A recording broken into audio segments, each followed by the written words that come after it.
Air purification and oxygen production are just a portion of the environmental benefits provided by the Earth's forests. With nearly 80% of North Americans living in an urban environment, the concern for the health of the world's urban forest is greatly increasing.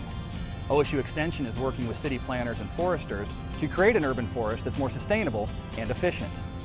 By the year 2030, only 10% of the world's forest cover will be left at our current rate of cutting.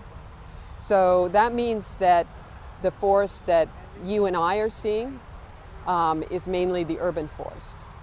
And the urban forest is in really bad shape. The normal age that the urban forest is living to is an age of 7 years.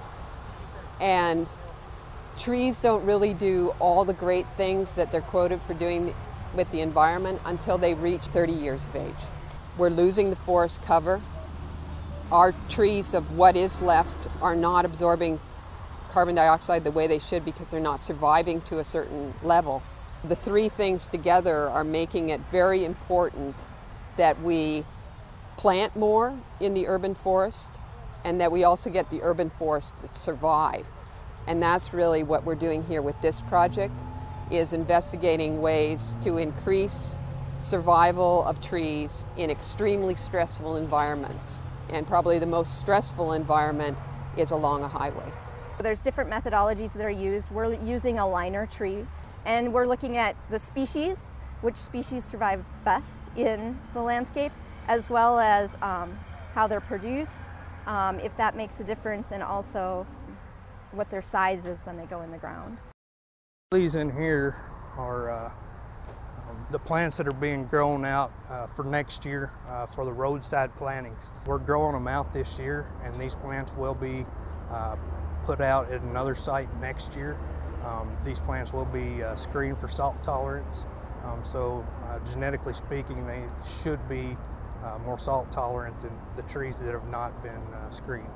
We're going to see next year if it's kind of correlates between the salinity screens and being salt tolerant in a greenhouse type setting, if that will correlate there to be planted in the field.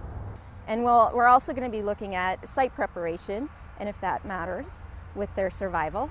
So we'll be looking at growth rates and mortality issues that they might have over time. The other objective that we have is the environmental impacts that they have, and that comes with how the trees are growing as well.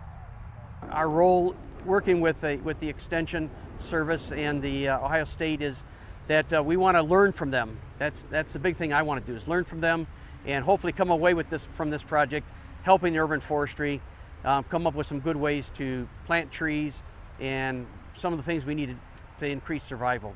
Information on increasing outplant survival is greatly needed. Mathers is hopeful that this study will result in the advancement of the nursery and landscape industry in the state, both economically and environmentally.